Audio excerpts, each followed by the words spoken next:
Welcome to Mythri news. ప్రతిక్షణం ప్రజల కోసం. అనకాపల్లి ఉప్పల చంద్రశేఖర్ రావు కళ్యాణ మండపంలో టీడీపీ జనసేన నియోజకవర్గ విస్తృత స్థాయి సమావేశం. ఉప్పల చంద్రశేఖర్ కళ్యాణ మండపంలో నియోజకవర్గ టీడీపీ ఇన్ఛార్జ్ పీలా గోవింద సత్యనారాయణ అధ్యక్షతన టీడీపీ జనసేన కార్యకర్తల ఆత్మీయ సమావేశం నిర్వహించారు. ముందుగా స్వర్గీయ ఎన్టీఆర్ విగ్రహానికి కొనతాల రామకృష్ణ, జిల్లా పార్టీ అధ్యక్షులు బుద్ధ నాగజగదీశ్వరరావు, టీడీపీ ఇన్ఛార్జ్ గోవింద సత్యనారాయణ పూలమాలలు వేసి నివాళులు అర్పించారు.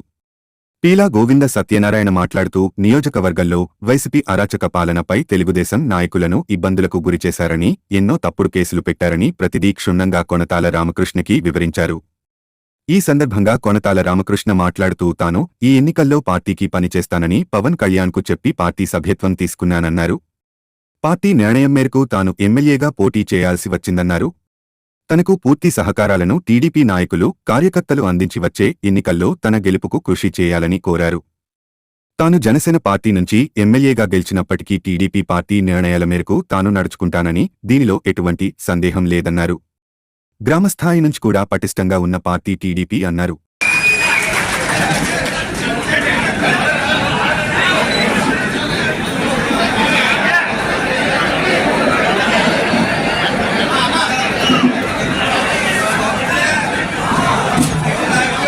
ఇంట్లో ముందుకు వచ్చి ఇక్కడ ఉన్న కార్యకర్తలు కానీ వేదిక మీద ఉన్న నాయకులతో అందరం కూడా ఇంట్లో ముందు వచ్చి అది పోలీస్ డిపార్ట్మెంట్ ఎన్ని ఇబ్బందులు పెట్టారో, ఎన్ని విధాలుగా మనం ఎన్ని విధాలు అణచివేసినా సరే ఎంతకంటే రెట్టింపు వచ్చామంటే మనం పనిచేయడం జరిగింది. మా రామకృష్ణ గారు ఒకసారి ఆలోచన చేసి రానున్న అధికారం మనం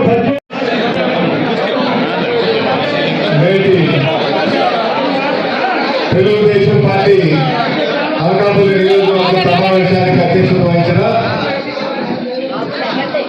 మాజీ శాసనసభ్యులు పీలా గోవింద సత్యనారాయణ గారికి, అతిథులుగా చేసినటువంటి జిల్లా కమిటీ అధ్యక్షులు సోదరులు బుద్ధ నాగజగదీశ్వర గారికి, వేదిక ఆలోచించినటువంటి సెక్రటరీ మన కోట్ని బాలాజీ గారికి, రామమూర్తి గారికి, శ్రీనివాస్ గారికి, మురళి గారికి, సురేంద్ర గారికి, నిర్బాబు గారికి, మా చెల్లమ్మ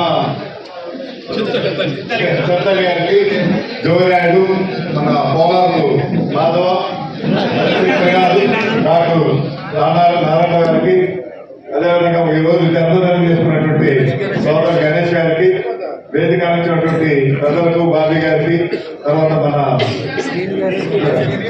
శ్రీనివాస్ గారికి, ఇక్కడ విచ్చేసినటువంటి పెద్దలకు, వేదిక అందించినటువంటి పెద్దలకు, నా ముందు ఉన్నటువంటి సోదరులారా, సోదరిమణులారా అందరికీ నా హృదయపూర్వక నమస్కారం.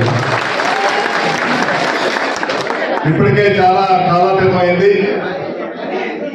దయచేసి ఓపిక కొద్దిసేపు మీరు కేటాయిస్తే మన తదుపరి కార్యక్రమాన్ని రూపొందించుకుందాం. నాకు ఈరోజు చాలా ఆనందంగా ఉంది. మొన్ననే జిల్లా పార్టీ ఆఫీస్కి వెళ్ళడం జరిగింది.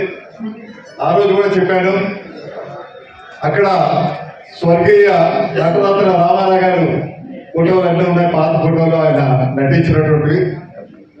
అవన్నీ చూసి ఒక స్ఫూర్తి, ఒక అనుభూతి వచ్చింది. ఈరోజు ఇన్ని ఒడిదుడుకులు తట్టుకొని తెలుగుదేశం పార్టీ నిలబడి మట్ట పెట్టుకుందంటే ఆనాడు స్వర్గీయ రామారావు గారు స్థాపించినటువంటి పార్టీ. అటువంటి పునాది ఉంది కాబట్టి ఈరోజు కూడా ఎన్ని ఒడిదుడుకులు వచ్చినా, ఎన్ని గాలివానలు వచ్చినా, ఎన్ని రాజకీయ దుమానాలు వచ్చినా చెక్కు చెదరకుండా, ముఖ్యంగా ఈ పార్టీకి ఉన్న బలం ఏంటంటే కార్యకర్తలు. ఈ కార్యకర్తలు ఎవరు? రామారావు గారు తయారు చేసినటువంటి కార్యకర్తలే ఈరోజు నాయకులుగా తయారయ్యారు. నాయకులు, ఎమ్మెల్యేలు, ఎంపీలు అలాంటి వాళ్ళు పార్టీ నుంచి వెళ్ళిపోవచ్చు, ఉండొచ్చు, కానీ కార్యకర్త వాళ్ళకి ఎక్కడికి కూడా. అందుకు ఈ పార్టీ అంటే నాకు ప్రత్యేకమైనటువంటి అభిమానం. ఒకప్పుడు కమ్యూనిస్ట్ పార్టీలు ఆ రకమైనటువంటి నిబద్ధత ఉండే పరిస్థితి ఉండేది. కానీ ఈరోజు చెప్పుకుంటే మన రాష్ట్రంలో తెలుగుదేశం పార్టీకి అటువంటి నిబద్ధత ఉంది కాబట్టి ఈరోజు చెక్కు చెదరకుండా ఉండి రేపు అధికారానికి వెళ్ళడానికి బాటలు వేసుకుని ఉరుతరుగుతూ ముందుకు పరిగెడుతూ వెళ్తా ఉంది. కార్యకర్తలు మనం సామాన్యమైనది కాదు. నాయకుల బలం కంటే కార్యకర్తల బలం ఎక్కువ. ఈ పార్టీ కార్యకర్తలను బలపరిచే విధంగా కార్యక్రమాలు రూపొందించింది కాబట్టి ఈరోజు స్థిరంగా ఉంది. ఎప్పుడు నాయకుడు అన్నవాడు తను పెద్ద అవ్వాలి, నాతో ఉన్న వాళ్ళకి వాళ్ళు విఫలం అవ్వాలి, నేనే విజయం అవ్వాలనుకుంటే అది తప్పది. కింద ఉన్నటువంటి గ్రామ స్థాయిలో ఉన్నటువంటి కార్యకర్తని నాయకుడిగా తయారు చేసినప్పుడే ఆ పార్టీ నిలబడుతుంది. వాళ్ళ అవసరాలు చూసినప్పుడే ఆ పార్టీ నిలబడుతుంది. ఆనాడు ఈ కార్యక్రమం నందమూరి తారక రామారావు గారు ఆ రోజు చేశారు. నాకు ఇప్పటికీ జ్ఞాపకం. ఈ పార్టీలో స్థాపించాక గండిపేటలో సంవత్సరాల తరబడి ట్రైనింగ్ క్లాసులు జరిగేవి. సంవత్సరాల తరబడి పార్టీ సిద్ధాంతాలను ప్రజలకు చెప్పడానికి చాలా మంది ఉపన్యాసకులు తయారు చేశారు. ఇప్పటికీ వాళ్ళు మాట్లాడుతూ ఉంటే చాలా ఆకట్టుకునే విధంగా మాట్లాడతారు. అంటే అంత పునాది వారు వేశారు కాబట్టే ఈరోజు ఈ పార్టీ ఈ రకమైనటువంటి స్థాయిలో ఎంత అధికారంలో ఉన్నా, ఎంత అధికారంలో నియంత్రణ ఉన్నా, ఎంత కక్ష సాధింపు చర్యలు జరిగినా చెక్కు చెదరకుండా నిలబడ్డదంటే అసలు తెలుగుదేశం పార్టీకే ఆ గౌరవం తగ్గింది. ఈరోజు అదృష్టవశాత్తు ఇటువంటి బలమైనటువంటి ఒక పరిపాలనా దక్షుడైనటువంటి చంద్రబాబు నాయుడు గారు ఇక్కడ ఉంటే ఒక యువతరానికి ప్రతినిధిగా పంచకళ్యాణ గుర్రాలను ముందుకు నడిపించేటువంటి పవన్ కళ్యాణ్ గారు జనసేనలో ఉన్నారు. అధికారులు అందరూ వస్తారు. అధికారం పోయిన తర్వాత మీరందరూ సమిష్టి చూస్తారు. ఈ రోజు మన జిల్లాలో ప్రథమ స్థానంలో అనకాపల్లి నియోజకవర్గం ఉందంటే అది కేవలం తెలుగుదేశం పార్టీ కార్యకర్తలు. ఆ కష్టం వల్ల ఈ రోజు అవతల పరిచయం కూడా ఉంచబడుతుంది. మీరందరూ గమనించాలి.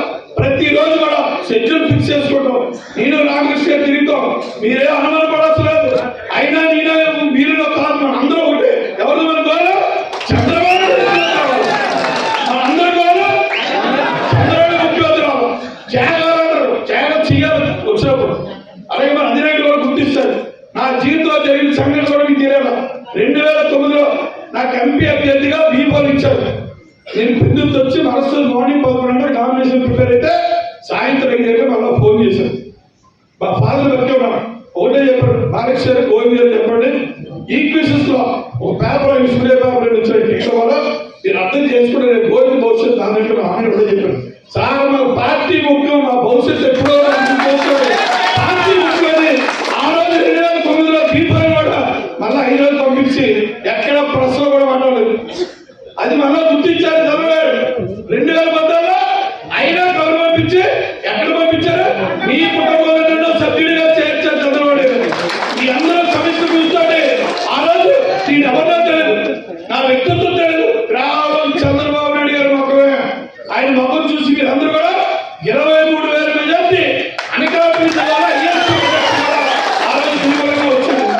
అందుకు అనకాపల్లిలో తెలుగుదేశం ప్రతి కార్యకర్త కూడా ఈ తెలుగుదేశం గురించి మంచి గురించి ప్రాణ త్యాగాలు చేసే మనస్తత్వం